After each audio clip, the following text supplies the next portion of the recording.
சாந்தி. என்னோட இனிமையான பரிவாரத்துக்கு வணக்கம்.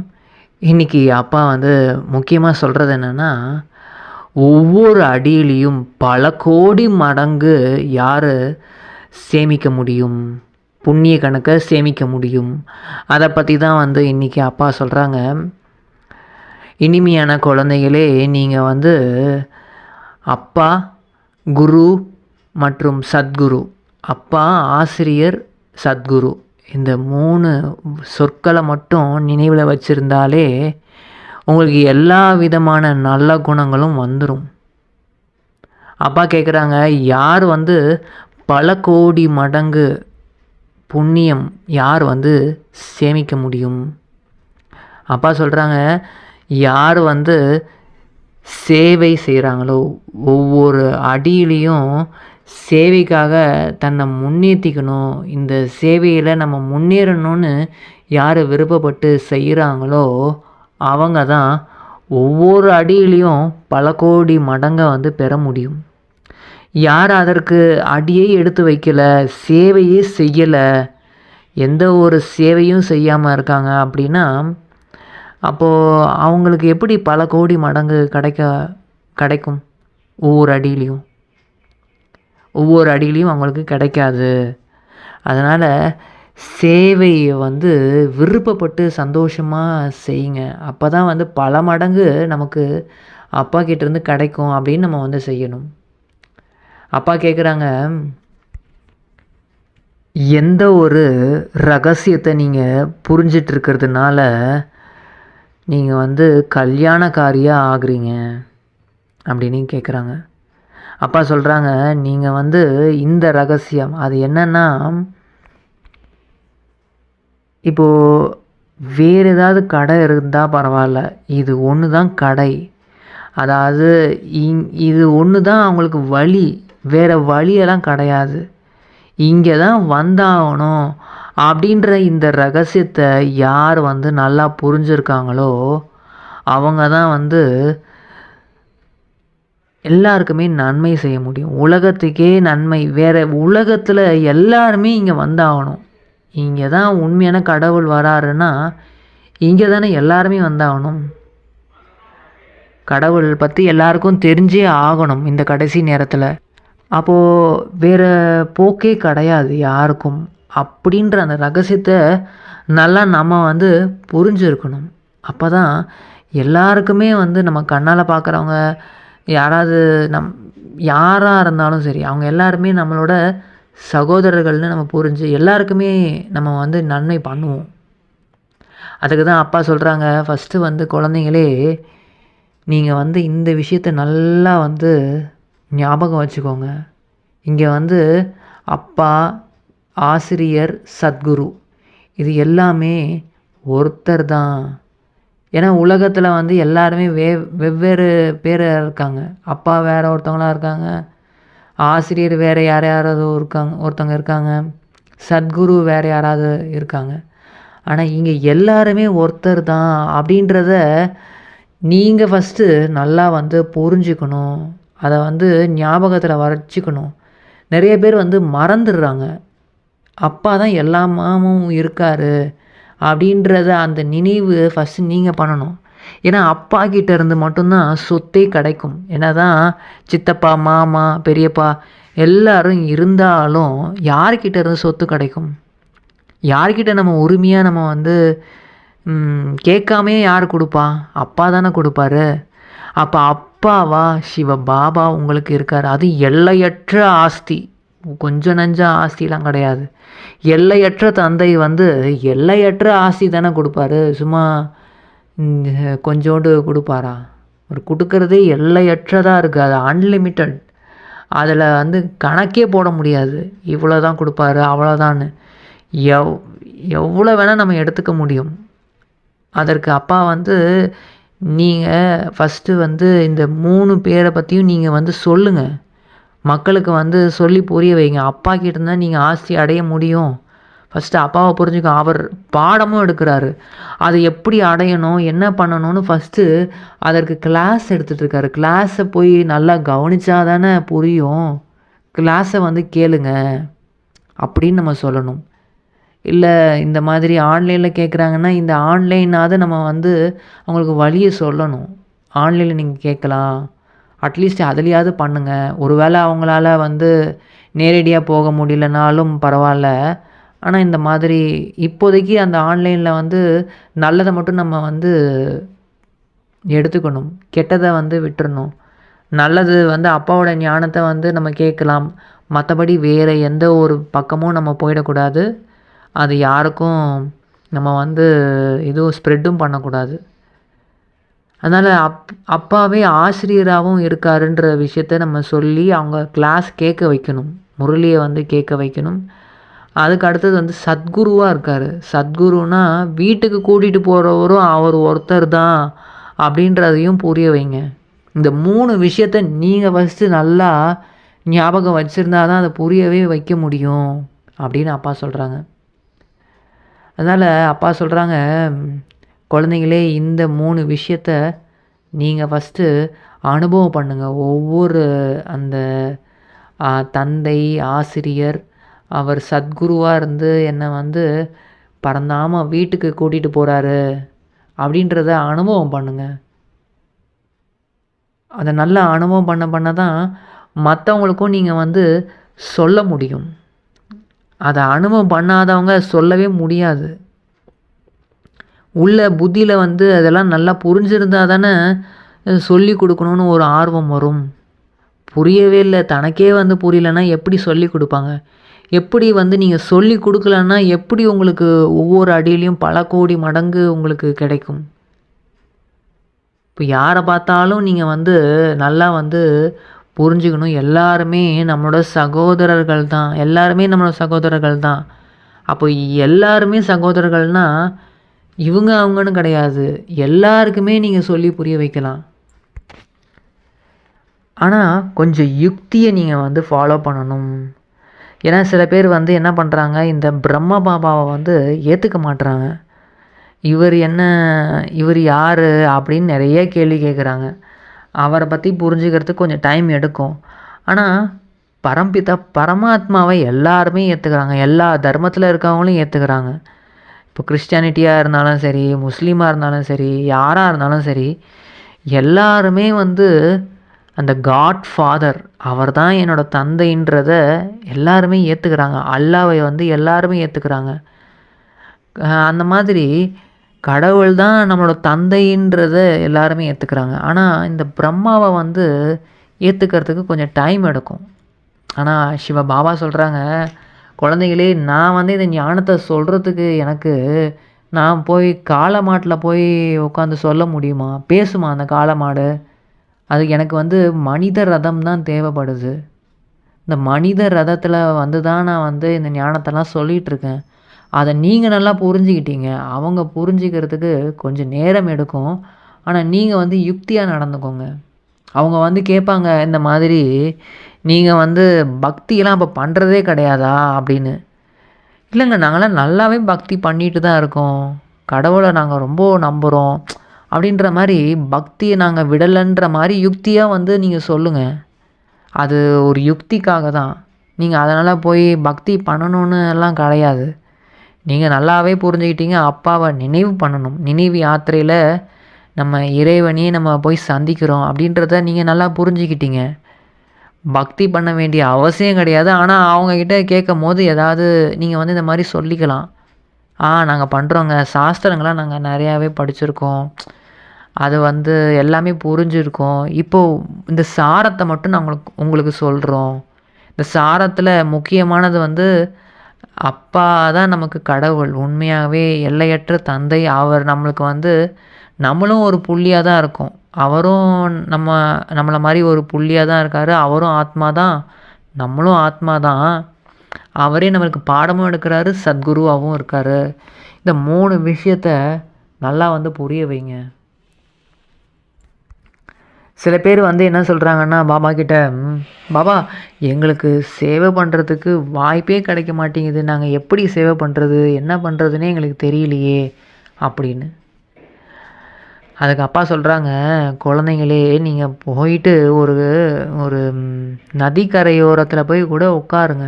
உட்காந்திங்கன்னா அதில் நிறைய பேர் குளிச்சிட்ருப்பாங்க. அப்போ அங்கே கோயிலுக்கு வருவாங்க. சில பேர் வந்து கோயில் குளத்துக்கு வந்து போய் குளிப்பாங்க.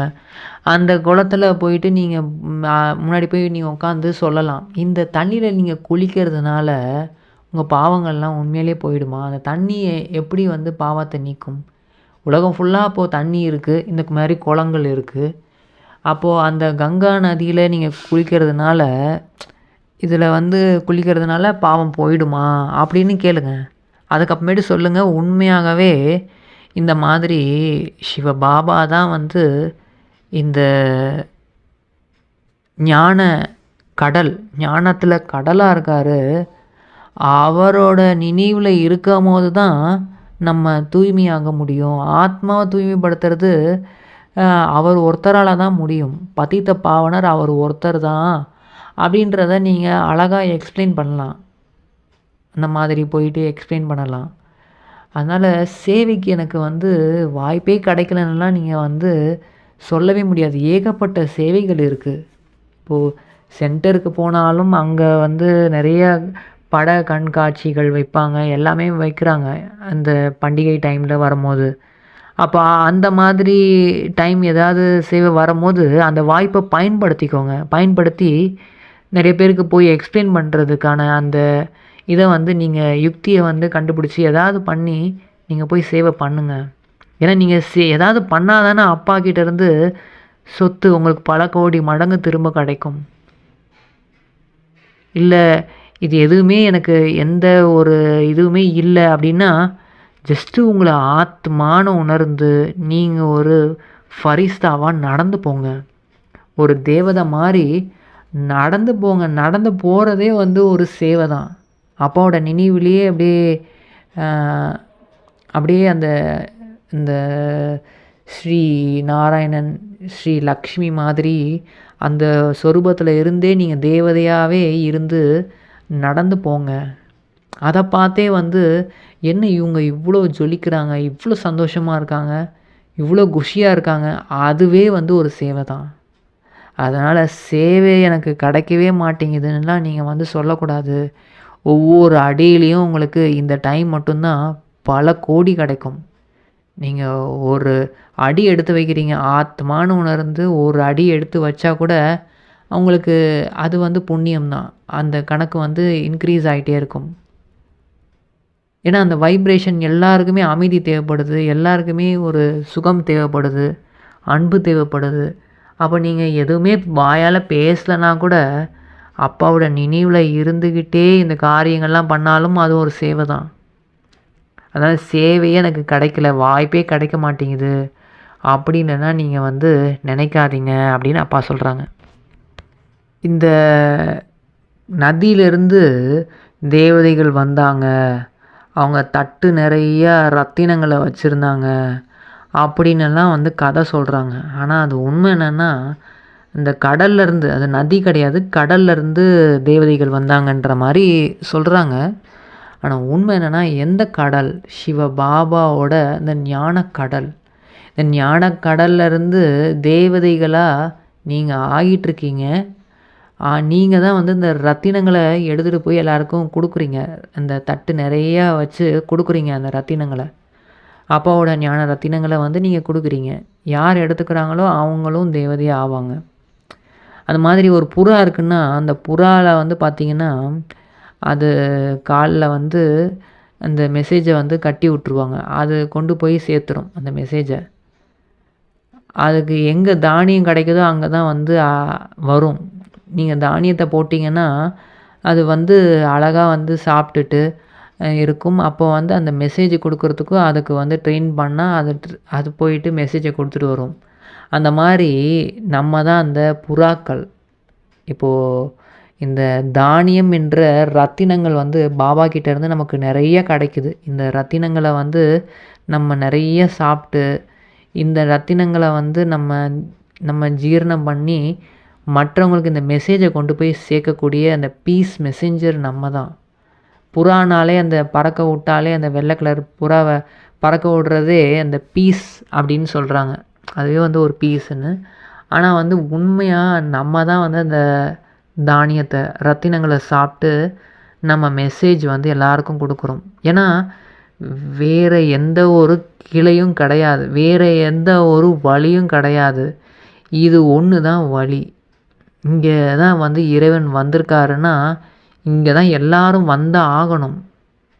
இப்போ இல்லைனாலும் எல்லாருமே வந்து கண்டிப்பாக இந்த ஞானத்தை தெரிஞ்சே ஆகணும்.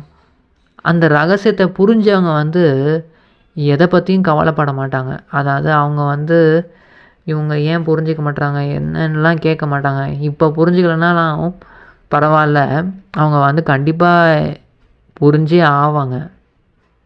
வேறு வழியே கிடையாது. அதனால் அவங்க கொடுத்துருவாங்க. அவங்க கொடுத்த அந்த சந்தோஷத்தில் அவங்க குஷியாக இருப்பாங்க. அந்த மாதிரி நம்மளுக்கு எல்லாருக்குமே எப்படியாவது நன்மை செய்யணும். அதுக்கு யுக்திகளை வந்து நம்ம கையாளணும். இப்போது வீட்டில் தான் நாங்கள் இருக்கிறோம், வெளியில் எங்கேயும் போக முடியலன்னா வீட்டுக்கு எல்லோரும் வருவாங்க. கண்டிப்பாக உங்களை தேடி உறவினர்கள் எல்லாருமே வருவாங்க.